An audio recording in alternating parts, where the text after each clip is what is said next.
Uncle जी, मुझे ना uncle जी 20,000 रुपये की ज़रूरत है। मेरी ना मम्मी की तबीयत ठीक नहीं है। कब? अभी मिल जाते तो ज़्यादा अच्छा होता। अभी तो नहीं मिल सकते क्योंकि ये पेमेंट कंपनी में जमा करवानी है।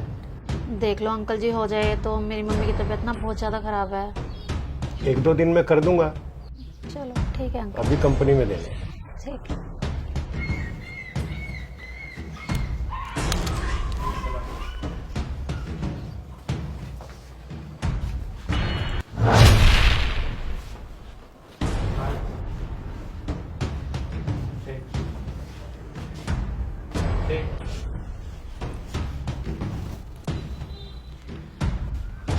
अरे अंकल तो पैसे यहीं छोड़ के चले गए।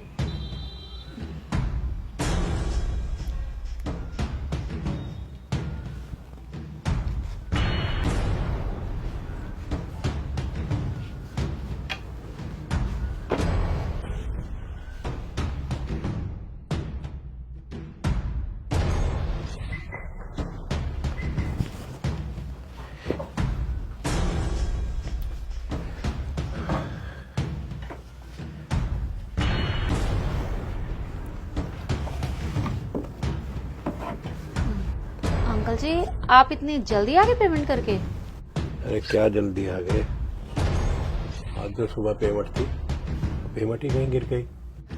अंकल जी, आपकी पेमेंट ना कहीं रास्ते में नहीं गिरी थी, बल्कि आप यहीं दुकान पे ही गिर गए थे, जो ना मैंने अपनी जेब में रख ली थी संभाल के। ये लो। ये तो तुम अपने पास भी रख सकती थी अपनी माँ का इलाज करवाने के लिए। नहीं अंकल जी, मैं ना अपनी माँ का इलाज इस चोरी के पैसों से नहीं कराना चाहती थी। मैं मेहनत के पैसों से कराना चाहती थी, और मैं आपसे उधार ही मांगती, चोरी नहीं करती अंकल जी कभी भी। लेकिन तुमने अपनी ईमानदारी तो दिखाई, ये मुझे बहुत अच्छा लगा। और ये पैसे मैं जान के यहाँ गिर के गया था ताकि तुम अपने इम्तिहान में पास हो सको, और तुम आज अपने इम्तिहान में पास हो गई। हाँ जी अंकल जी, मैं कभी भी चोरी नहीं करती। और अब ये पैसा मैं तुम्हें दे रहा हूँ, तुम अपनी माँ का बेहतर इलाज करवाओ। पर अंकल जी, मुझे तो सिर्फ 20,000 रुपये ही चाहिए थे। अरे 50,000 है, मैं दे रहा हूँ। अच्छे हॉस्पिटल में अपनी माँ का इलाज करवाओ है। और पैसे देने की जल्दी भी मत करना, आराम आराम से दे सकती हो, आपकी सैलरी से कटवा सकती हो। ठीक है अंकल जी, थैंक यू।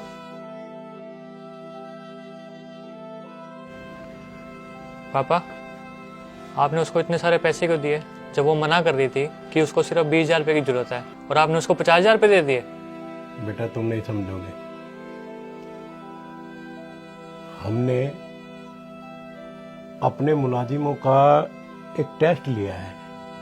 वो टेस्ट है ईमानदारी का कि वो कितने उसमें खरे उतर सकते हैं। और ये लड़की, जिसको पैसों की जरूरत भी थी, अगर वो चाहती तो हमें इनकार कर सकती थी कि मेरे पास तो है ही नहीं, ना मैं बताती कि पैसा दुकान पे ही पाया।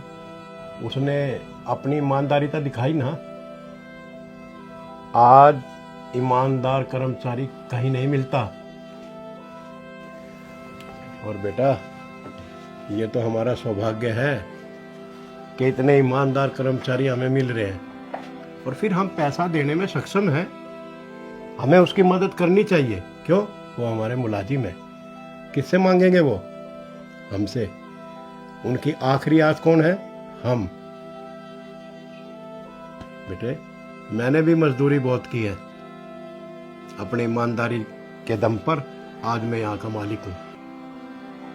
अगर हम अपने कर्मचारियों की मजबूरियों को समझेंगे तो एक आगे चलकर सफल बिजनेसमैन बन सकेंगे हम। और बेटा, मैं तुमसे ये कहना चाहूँगा, इस और ऐसे ही तुम भी ध्यान देना, ठीक है? ठीक है। मैं तुम्हें भी अच्छी बुलंदियों पर देखना चाहता हूँ, और माँ बाप की इच्छा होती है कि उसका बेटा ऊंचाइयों पर जाए।